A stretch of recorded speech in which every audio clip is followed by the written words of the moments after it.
Hello बच्चों, कैसे हैं आप सब। मैं हूँ आराधना श्रीवास्तव, आपकी संस्कृत टीचर जो रहती हूँ जयपुर में। पढ़ा रही हूँ आपको आपके घर आकर। और आज, हाँ जी, कल आपका बोर्ड का पेपर है और आज आपसे बहुत ज़रूरी बातें करनी है जिससे आप संस्कृत का पेपर बहुत शानदार करके आएँ, बहुत ही बढ़िया।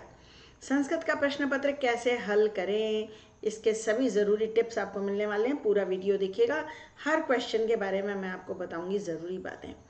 तो भाई, सबसे पहले तो कैसे मिलेंगे 80 में से 80 नंबर।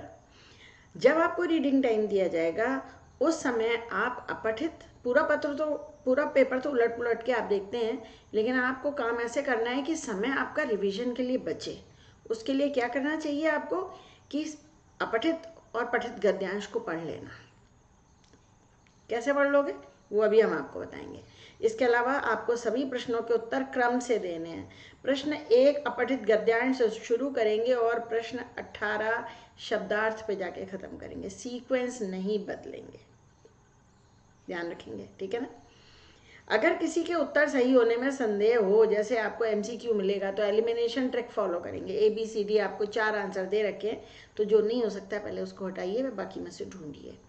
रिवीजन टाइम में देख लीजिएगा कि आपने क्वेश्चन पेपर से मैच करिएगा वापस से। नंबर 1, इसके मेरे को 2 अपठित में से 2 करने थे, 1 पदेन 2 करने थे, पूर्ण वाक्य इन सब किए कि नहीं किए।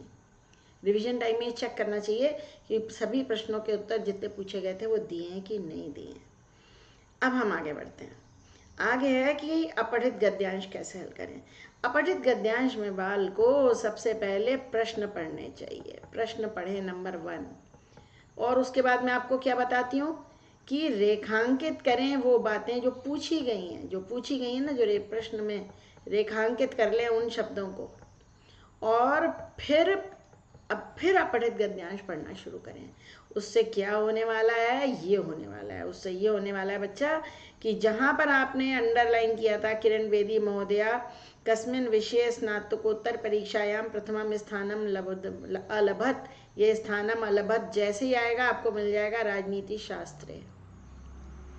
ऐसे अगर आपने अंडरलाइन कर लिया है स्वकर्तव्यम निर्वहत, देखिए कहाँ लिखा है निर्वहत, ये रहा स्वकर्तव्यम निर्वहत, तो यहीं पर आंसर है। कस्मिन विभागे पूछा है तो पुलिस विभागे आंसर है।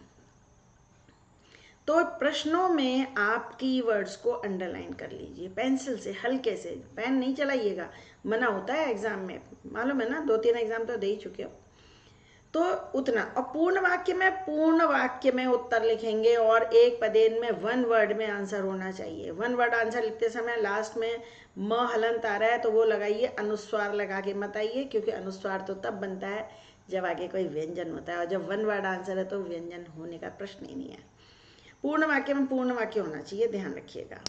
और आगे ये देखिए पत्र लेखन में क्या सावधानियां रखनी। पत्र लेखन के मैंने बहुत सारे वीडियो अपलोड किए हैं, नियम सिखा रखे हैं, बहुत सारी बातें बताई हैं, फिर आज बता रही हूँ आपको। सबसे पहले आपको टॉपिक पढ़ना चाहिए, उसके बाद आंसर पढ़ लेने चाहिए।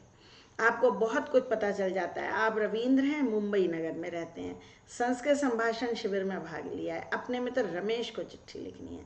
तो जब आप पढ़ रहे हो तो पता चल गया रमेश के चिट्ठी लिखनी है, तो ये तो शुरू में आएगा, है ना।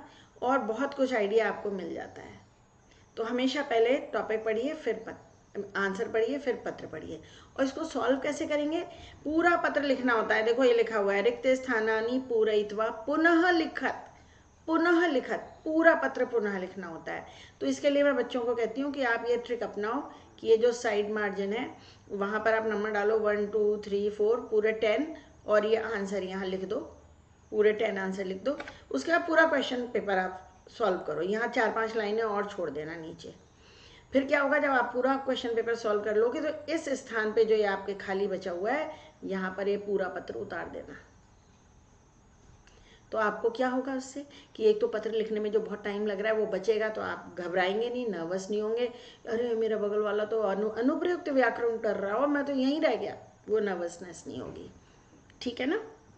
चित्र वर्णन करते समय, कल किसी बच्चे ने मुझे एक चित्र वर्णन लिख के भेज दिया, अत्र बालिका कंदुकेन क्रीडंती, वहाँ लड़कियां हैं ही नहीं चित्र में।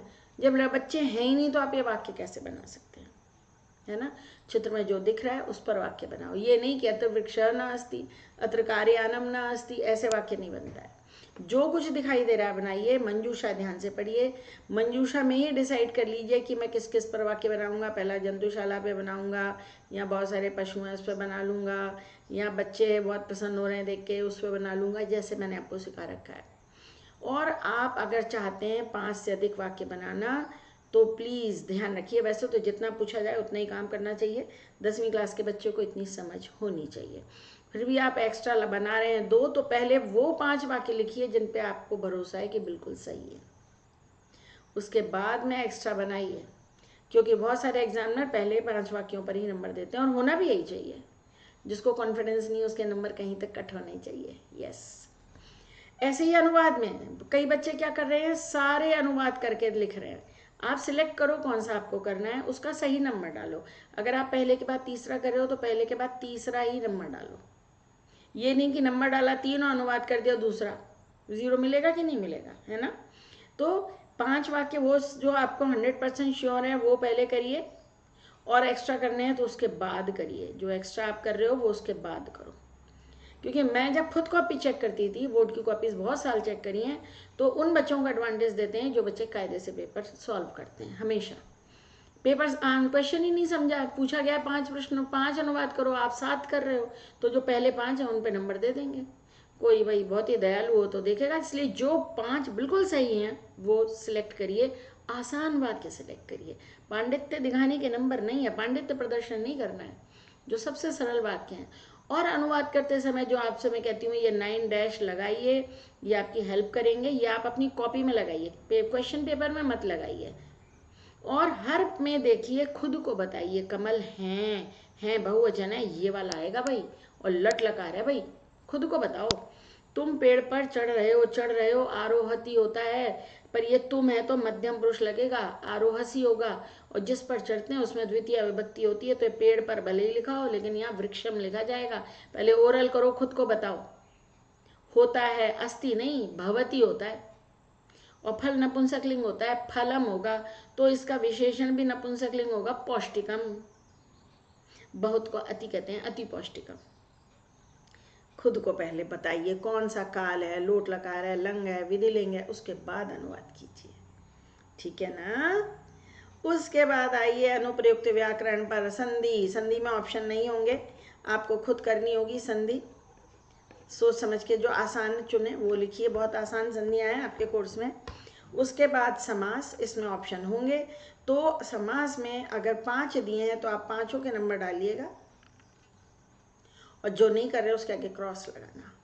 जो तब पूछा जाए उतना करो, जो नहीं कर रहे उसके आगे क्रॉस लगाइएगा, फिर ऐसे करिएगा। इसी प्रकार अव्यय में भी, इसी प्रकार प्रत्यय में भी। क्वेश्चन कॉपी नहीं करना है, बस सही आंसर लिखने हैं। पूरे नंबर डालो, 1 2, अगर ऐसे रोमन न्यूमरल है तो ये सब डाल लो, और जो नहीं कर रहे हैं उसके आगे क्रॉस लगाओ। मैं चौथा नहीं करूँगा, देख लिया, ये बाकी करेंगे तो वो लिखिए। बेटा प्रश्न पत्र हल करने की भी तमीज़ होती है, उस तमीज़ को फॉलो करना प्लीज़, है ना। इसी प्रकार वाक्य संशोधन 3 करने होंगे। अव्यय वाच्य में 2 प्रकार के प्रश्न आते हैं, एक फिल इन द ब्लैंक्स में आता है और एक पूर्ण वाक्य बदलने के लिए आता है। प्लीज़ प्लीज़ प्लीज़ जो फिल इन द ब्लैंक्स वाला हो, FITB fill in the blanks वाला वो करिएगा। मंजूषा में 3 शब्द दिए रहेंगे, और इसको करने के पहले जो मैंने फॉर्मूला सिखा रखा है, 1 2 3 अंति याद आ रहा है ना, और 3 1 यते यते अंते, ये लिखिएगा।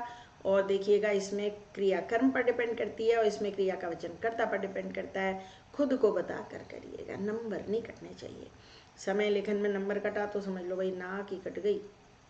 1 2 3 4 5 6 और 7वां होता है वाक्य संशोधन। 7 प्रश्न आते हैं, है ना। पठित गद्यांश, पद्यांश और नाट्यांश, इसमें भी वही ट्रिक अपनानी है जो आपने अपठित में अपनाई थी। पहले प्रश्न में पूछी गई बात को रेखांकित कर लीजिए, पर उत्तर ढूंढिए, सावधानी से काम करिए।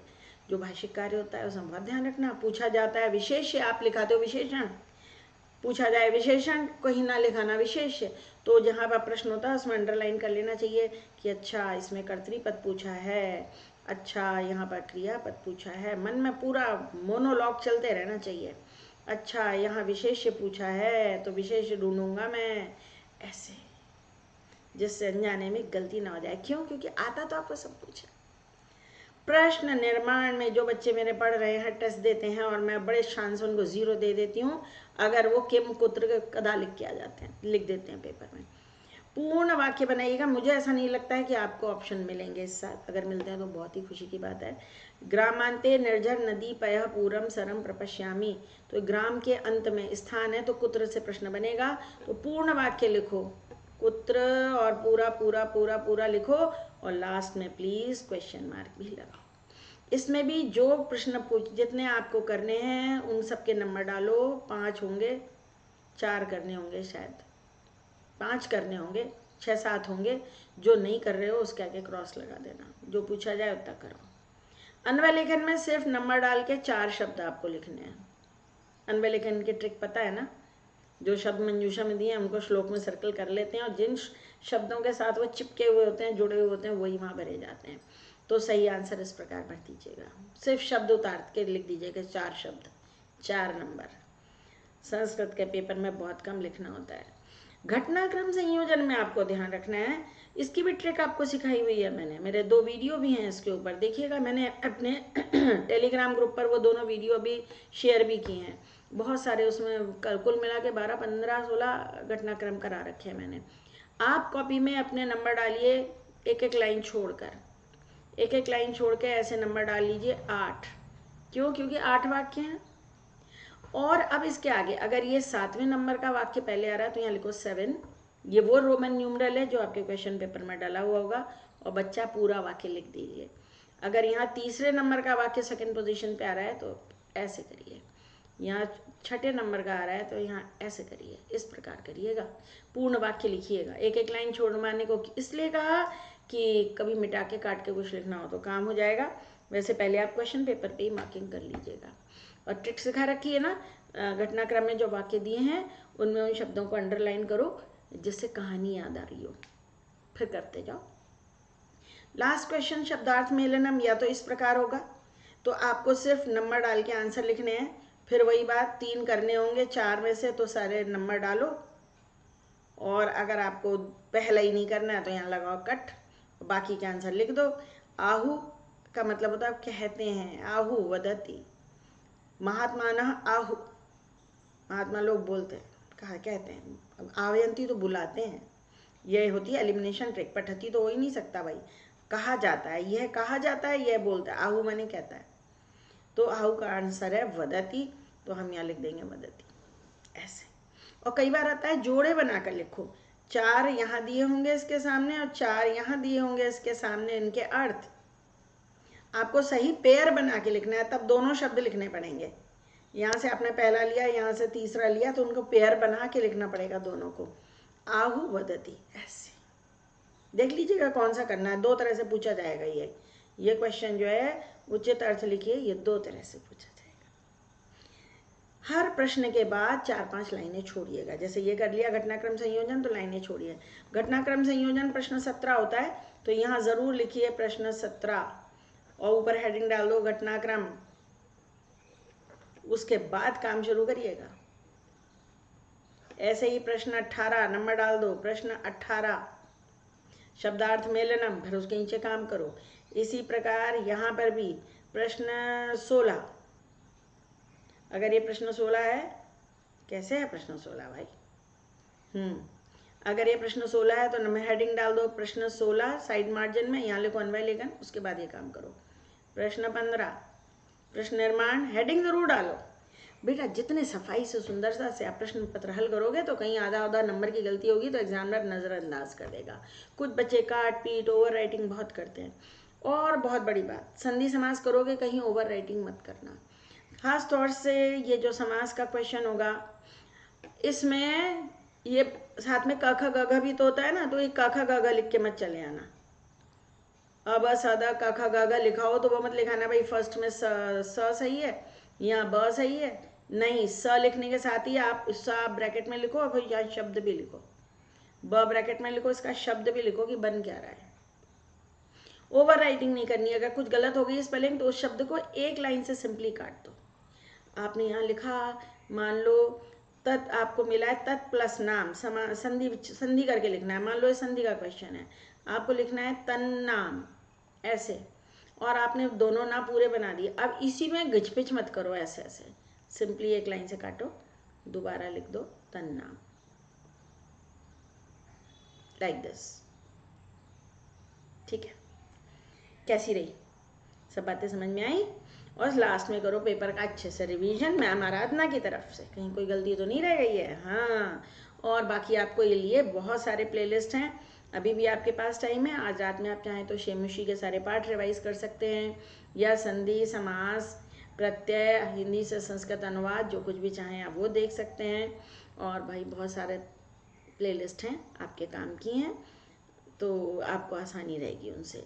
और चलते चलते फिर वही रिक्वेस्ट कि अनसब्सक्राइब नहीं करना है चैनल को, और अपने जूनियर छात्रों को बताएं मेरे चैनल के बारे में।